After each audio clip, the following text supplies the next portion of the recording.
தமிழ்நாடு மின்சார வாரியத்தில் இருக்கக்கூடிய மின் இணைப்புகளை நவீன தொழில்நுட்பம் என்ற முறையில் ஸ்மார்ட் மீட்டர் பொருத்துவதற்கான நடவடிக்கையை ஒன்றிய அரசினுடைய RDSS scheme, revamped distribution service sector, இந்த ஸ்கீமில் உடனடியாக ஸ்மார்ட் மீட்டரை பொருத்துங்க, லைன் லாஸை குறையும் என்ற முறையில் ஒன்றிய அரசு ஒரு பக்கம் நிர்பந்திக்கிறது. அதனுடைய அடிப்படையில் தமிழகத்தில் இந்த மீட்டரை பொருத்துவதற்கு தமிழ்நாடு அரசு மின்சார வாரியம் நடவடிக்கை எடுத்து வருது.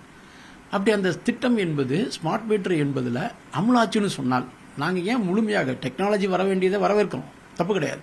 பட் இந்த ஸ்மார்ட் மீட்டரை முழுமையாக டோட்டெக்ஸ் முறைக்கு போகக்கூடாது என்பதுதான் எங்களுடைய டிமாண்ட். டோட்டெக்ஸ் முறை என்று சொன்னால் டோட்டல் ஆப்ரேஷனல் எக்ஸ்பெண்டிச்சர் மெத்தட். இந்த முறையில் போகின்ற பொழுது அந்த தனியார் நிறுவனமே இப்போ குளோபல் டெண்டர் விட போகிறாங்க 18ஆம் தேதின்னு சொல்லியிருக்காங்க. அந்த டெண்டரில் எந்த நிறுவனம் எடுக்குதோ அவங்களே மீட்டரை மாட்டுவாங்க, அவங்களே மீட்டரை பராமரிப்பாங்க, பழுதடைந்த மீட்டரை கழட்டிட்டு போகிற வேலைகள்லாம் அவங்க செய்வாங்க. இதற்கு மாதாந்திர கட்டணமாக நுகர்வோர் எதிர்காலத்தில் செலுத்த வேண்டியிருக்கும். இப்போ தமிழ்நாடு மின்சார வாரியம் செலுத்தும் என்ற முறையில் சொல்லியிருக்காங்க. ஏற்கனவே மின் வாரியம் நிதி நிலைமையில் ரொம்ப மோசமாக இருக்கின்ற பொழுது இதற்கு மாதாந்திர கட்டணம் செலுத்துவது ஒரு பக்கம், இன்னொன்று நல்ல நிலையில் இருக்கக்கூடிய கிட்டத்தட்ட 3 கோடி மீட்டர் குப்பை தொட்டிக்கு போகும்போது மிகப்பெரிய நஷ்டம் என்பது வாரியத்துக்கு ஏற்படுகிறது விஷயம் ஒன்று. உதாரணத்துக்கு பார்த்தோம்னு சொன்னால் 3 லட்சம் மீட்டர் மாட்டுவதற்கு நமக்கு ஆகக்கூடிய செலவு என்பது இந்த டோட்டெக்ஸ் முறையில் போனால் 475 கோடி. இதில் 53 கோடி என்பது தான் ஒன்றிய அரசினுடைய அந்த ஸ்கீமில் கிடைக்குது. பாக்கி 420 கோடி ஸ்டேட் கவர்மெண்ட் அதை பேர் பண்ணி ஆக வேண்டிய விஷயம் இருக்குது.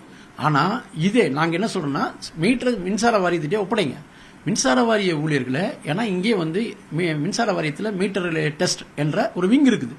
அந்த விங்கு மீட்டரை பராமரிப்பதில் மீட்டரை மாட்டுவதற்கான இருக்காங்க. கண்டாத ஃபீல்டில் இருக்கக்கூடிய களப்புரி ஊழியர்கள் அதுக்கு தயாரான ஊழியர்கள் இருக்கிறாங்க. நம்ம நெட்டுக்கு மட்டும்தான் காசு கொடுக்க வேண்டிய அவசியம் இருக்கும். அப்படி பார்த்தோம்னு சொன்னால் கிட்டத்தட்ட மின்சார வாரிய நிர்வாகமே இந்த பணியை செய்துன்னு சொன்னால் 175 கோடியில் இது அடங்கும்.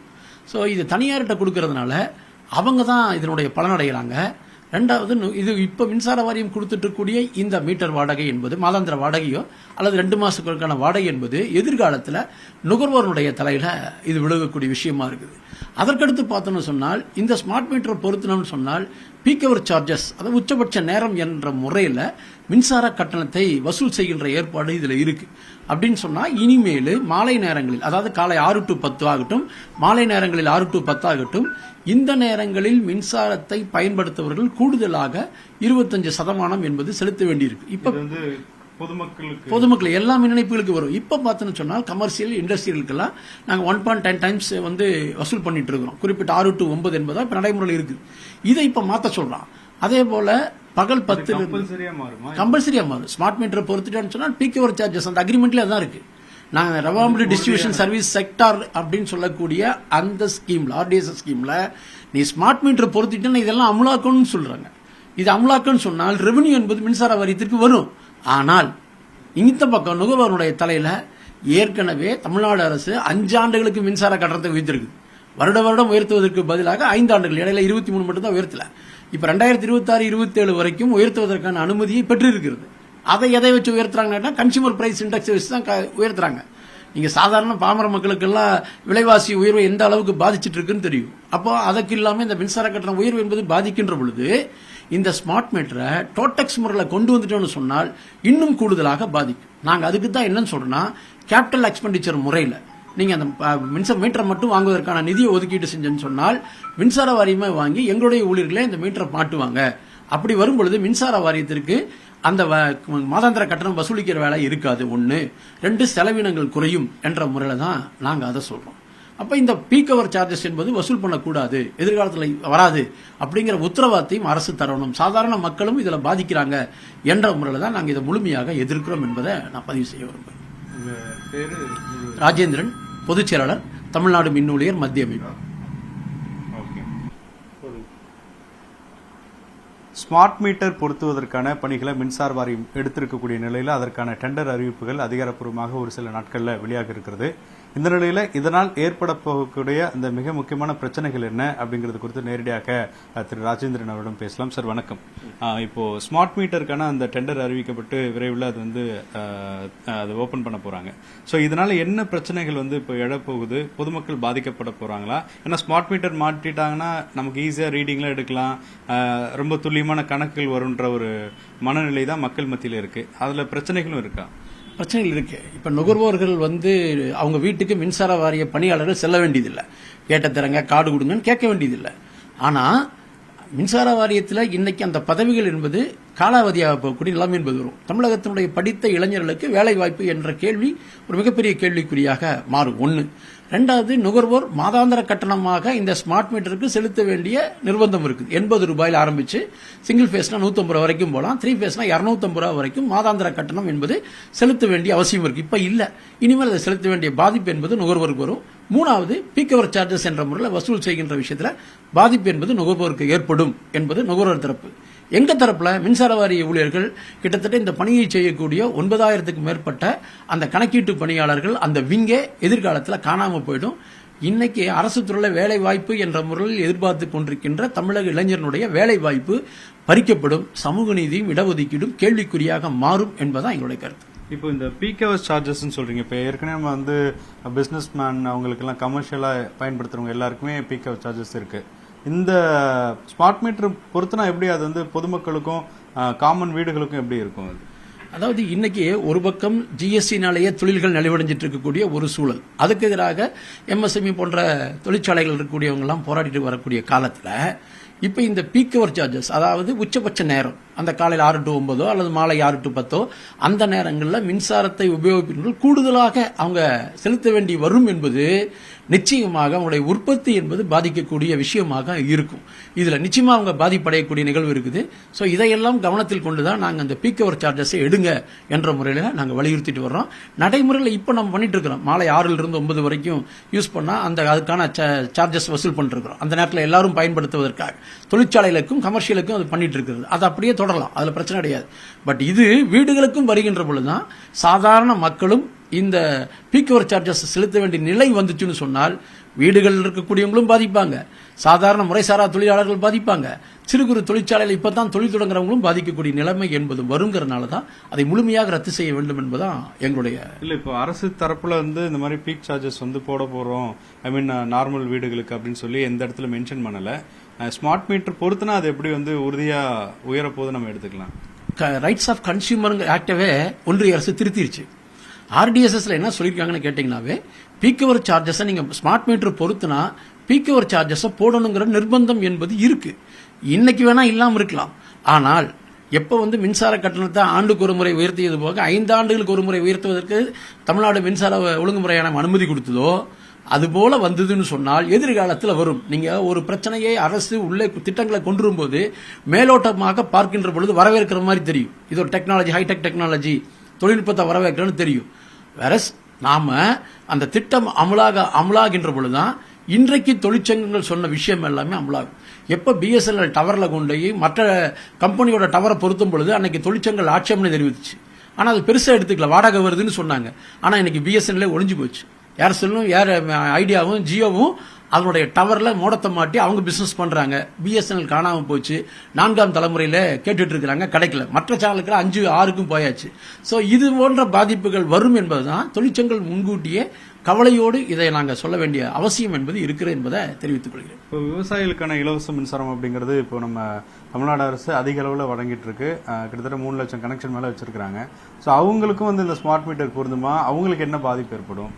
ஸ்மார்ட் மீட்டர் எல்லா இடத்துக்கும் பொருத்தம்னு சொல்றாங்க, விவசாயிகளுக்கும் பொருத்தம்னு சொல்றாங்க. இந்த ஸ்கீம்ல, ஸ்மார்ட் மீட்டர் ஸ்கீம்ல அது என்ன ஒரு விஷயம் கேட்டீங்கன்னா, விவசாயிகளுக்கு பொருத்துகின்ற தொகையை டைரக்ட் பெனிஃபிட் டிரான்ஸ்பர் டிபிடி மெத்தட்ல அவர்களுடைய வங்கி கணக்கில் செலுத்தப்படும் அப்படின்னு சொல்றான். அப்படின்னு சொன்னா கேஸ் ஆமா அட்வான்ஸா பே பண்ணணும். இப்ப இந்த மாசம் கரண்ட் பில் எனக்கு ஒரு 1000 ரூபாய் வந்துருச்சுன்னு சொன்னால் விவசாயி 1000 ரூபாய் கட்டணும். கட்டி பின்னாடி அந்த தொகையை அவங்களுக்கு அவங்களுடைய வங்கி கணக்கில் செலுத்தப்படும் அப்படின்னு சொல்றாங்க. இதே உங்களுக்கு நான் கேஸுக்கு சொல்றேன், மானியம் கொடுத்தாங்க ஒன்றிய அரசு, இப்ப மானியமே கிடையாது. ஸோ அந்த ஸ்கீம் இன்ட்ரடியூஸ் பண்றதுக்கு விலை ஏற்றுகின்ற பொழுது மக்கள் பாதிக்கிறாங்கன்னு ஒரு மானியத்தை கொடுப்பாங்க, அது நாளடைவில் அதை அப்படியே கட் பண்ணிட்டு போயிடுவாங்க. ஸோ அந்த நிலைமை தான் என்பது வரும். இப்ப அரசு என்ன சொல்றாங்க கேட்டீங்கன்னா, சோலார் பார்க்க போடுங்கன்னு சொல்றான். சென்ட்ரல் கவர்மெண்ட் சோலார் பார்க்க போட்டுங்க, விவசாயிகள் பூரா அதுல மின் இணைப்பு எடுத்துங்க அப்படின்னு சொல்றாங்க. ஒரு 10 விவசாயிகள் இருக்கிறாங்கன்னு சொன்னா அந்த இடத்துல சோலாரை போடுங்க, அதுல இருந்து உங்களுக்கு தேவையான மின்சாரத்தை எடுத்துருங்கன்னு சொல்றான். சோ அது இன்ஸ்டால் பண்றதுக்கான அந்த காசு யார் கொடுப்பா? ஒரு மானியம் ஏதாவது இருக்கானா? அது கிடையாது. இப்ப வீடு இடமும் வேணும். அப்ப இன்னைக்கு இருக்கிற சூழல அதெல்லாம் சாத்தியமா அரசு தன்னுடைய தமிழ்நாட்டினுடைய மின்சார வாரியம் 32,000 மெகாவாட் உற்பத்தி திறன் என்பது இன்னைக்கு இருக்கு. ஸோ இதையெல்லாம் ஒரு பேரிடர் காலத்தில் எவ்வளவு குயிக்காக வேலை செய்யுமோ அப்படி வேலை செஞ்சோம்னு சொன்னால் நம்மளுக்கு மின்சாரம் என்பது கிடைக்கும். ஸோ அது மூலம் விவசாயிகளுக்கு இலவச மின்சாரத்தை கொடுக்க முடியும். விவசாயிகளுக்கு இலவச மின்சாரம் கொடுத்தனுடைய விளைவில் தான் ஒரு பசுமை புரட்சி ஏற்பட்டது தமிழகத்தில். திராவிட முன்னேற்ற கழக தலைவராக இருந்த முன்னாள் முதலமைச்சர் கலைஞர் அவர்கள் தான் விவசாயிகளுக்கு இலவச மின்சாரத்தை 89 கொண்டு வந்தார். அதுதான் இன்னைக்கு ஒரு பெரிய மாற்றத்தை உருவாச்சு. ஆனா இன்னைக்கு இப்ப ஸ்மார்ட் மீட்டர் மாட்டி இதெல்லாம் வசூல் பண்ணணும்னு சொன்னால் விவசாயினுடைய உற்பத்தி என்பது பாதிக்கும், சந்தையில் விற்கக்கூடிய பொருளுக்கு விலை உயரும், மக்களுக்கு வாங்குகிற சக்தி என்பது மிகப்பெரிய கேள்விக்குறியாக மாறும் என்ற முறையில் தான் இலவச மின்சாரம் தொடரணும், அங்க ஸ்மார்ட் மீட்டர் மாட்டக்கூடாது என்பதில் நாங்க உறுதியா நின்று அதுல போராடிட்டு இருக்கோம். ஸ்மார்ட் மீட்டருக்கான டெண்டர்ல தொடர்ந்து சிக்கலை பார்த்துட்டு இருக்கோம். இப்போ கடந்த முறை வந்து டெண்டர் அறிவிக்கப்பட்டது, ஆனால் அது தொடரல. இப்போ டெண்டருடைய நிலைமை என்னவா இருக்கு, யார் எடுக்கிறதுக்கான வாய்ப்புகள் இருக்கு, அதுல என்ன முறைகேடுகள் இருக்கிறதா பாக்குறீங்க? ஆக்சுவலாக வந்து இந்த ஸ்மார்ட் மீட்டர் டெண்டத்தினுடைய பேசிக் பார்த்தீங்கன்னா பாஜக அரசு ஆட்சிக்கு 2014 வந்த பிறகு 2017 உதய திட்டம் என்ற ஒரு திட்டத்தை கொண்டு வரும். உதய திட்டம் பல்வேறு அம்சங்கள் சொல்றாங்க. அதில் ஒரு முக்கியமான அம்சம் ஸ்மார்ட் மீட்டர். அவங்க என்ன சொல்றாங்க, நஷ்டத்தில் இயங்குகின்ற மாநில மின் வாரியங்களை லாபத்தில் கொண்டு வருவதற்கு தான் நாங்கள் இந்த மாதிரி உதய திட்டம் கொண்டு வரோம், எல்லாரும் கழுத்து போடுங்க. தமிழ்நாடும் கழுத்து போட்டாங்க, ஒரு சில மாநிலங்கள் தான் அதில் கழுத்து போடலை. ஆனால் அந்த திட்டமே ஃபிளாப் ஆக்சுவலாக. அப்போ ஒரு 46,000 கோடி ரூபாய் கொடுத்தாங்க. அதுக்கப்புறம் அவங்க ஒரு 3 லட்சம் கோடிக்கு வந்து திரும்ப கொடுக்க போறேன்னு இந்தியா முழுக்க சொன்னாங்க, எதுவுமே நடக்கல. அப்போ என்னன்னா, இப்போ பேசிக்காக அனைத்து மின்சார வாரியங்களில் இருக்கக்கூடிய மீட்டர்களை மாற்றி ஸ்மார்ட் மீட்டரை பொருத்தி 100% மின்சார விநியோகத்தை பண்ணுகின்ற போது 100% வசூலாகும்னு நினைக்கிறாங்க. அப்ப வசூலாகாத பணம் நிறைய இருக்கிறது என்று அவங்க ஒரு கணக்கீடு பண்றாங்க. அதன் அடிப்படையில் கொண்டு வரப்பட்டதா ஸ்மார்ட் மீட்டர். இப்ப ஸ்மார்ட் மீட்டர் பிக்ஸ் பண்ணா 100% வசூலாகும், மேன் பவர் குறைக்கலாம். அது மட்டுமல்ல அவருடைய நோக்கம்.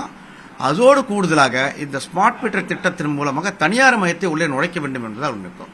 இப்ப இந்த ஸ்மார்ட் மீட்டர் திட்டத்தில் நாங்கள் என்னென்னலாம் பார்க்கிறோம் அப்படின்னு சொன்னா, டிசி பண்ண வேண்டியதில்லை, ரீகனெக்ஷன் பண்ண வேண்டியதில்லை, அது ஸ்மார்ட்டா இருக்கும். தொழில்நுட்பத்தை நாங்களும் வரவேற்கிறோம். தொழில்நுட்பத்தை வரவேற்காத அளவிற்கு நாங்கள் பிற்போக்குவாதிகள் அல்ல.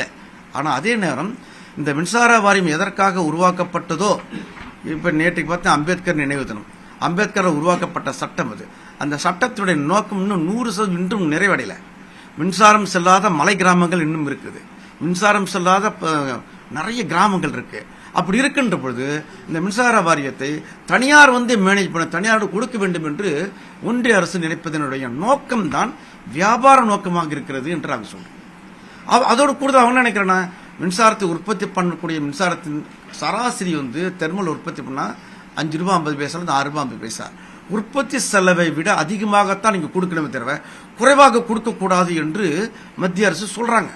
நீ எது நஷ்டத்தை கொடுக்குற அப்படின்னு பல மாநிலங்கள் ஏழை எளிய மக்களுக்காக மானிய விலை மின்சாரத்தை கொடுக்குறாங்க. நீ மானியத்தில் மின்சாரம் கொடுக்காதுன்றாங்க. அப்ப இதெல்லாம் இன்டர்நெட்ல அவங்க 10 ஆண்டுகளாக சொல்றாங்க. சொல்வதை அநேகமாக எந்த மாநில மின்சாரம் வரை கேட்க மாட்டோம். எனது நாட்டு மக்கள் என்னை தேர்ந்தெடுத்தாங்க, தேர்ந்தெடுத்த எனது மக்களுக்கு நான் இப்படித்தான் கொடுப்பேன் அப்படின்னு அந்த மாநில அரசு தெளிவாக நிக்கிறாங்க. நீ தெளிவாக நிக்கிறியா, அப்ப சட்டத்தின் மூலமாக உன்னை கட்டுப்படுத்துறேன் அப்படின்னு சொல்றாங்க. அப்ப சட்டத்தின் மூலமாக கட்டுப்படுத்துற அந்த சட்ட திட்டம் தான் உதய திட்டம். அந்த உதய திட்டத்தின் ஒரு பகுதி ஸ்மார்ட் மீட்டர். அந்த ஸ்மார்ட் மீட்டர் போட்ட இடங்களில் ஆட்கள் குறைப்பலாம், அது 2வது விஷயம் வச்சுங்களேன். போட்ட இடங்களில் அனைத்து இடங்களுக்கும் மானிய விலையில் மின்சாரம் கிடைக்கவே கிடையாது. 100 யூனிட் மின்சாரம் ஃப்ரீ கண்டிப்பா கிடைக்கும். அது வந்து ரூல்ட் அவுட்.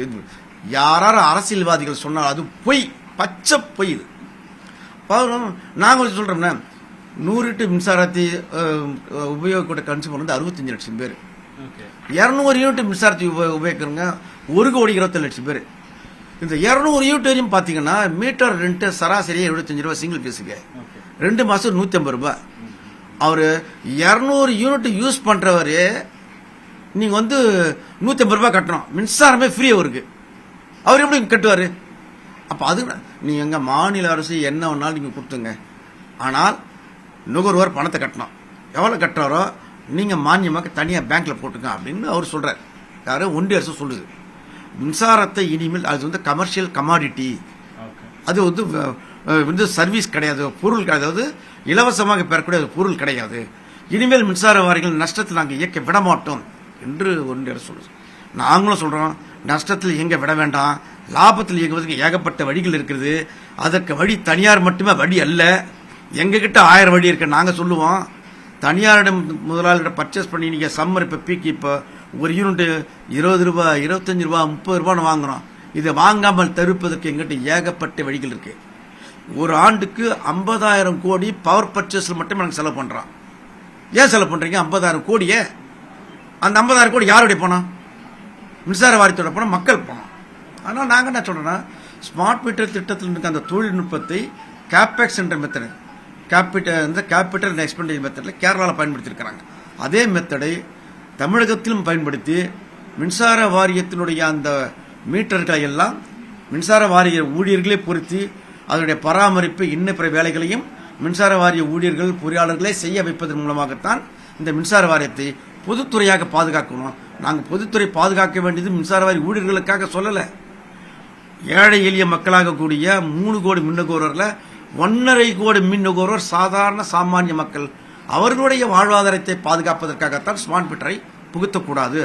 ஆர்டிஎஸ்எஸ் திட்டத்தின் கீழ் புகுத்தக்கூடாது. கேபெக்ஸ் என்ற திட்டத்தின் மூலமாக நீங்க புகுத்தலாம் என்று நாங்கள் சொல்றோம்.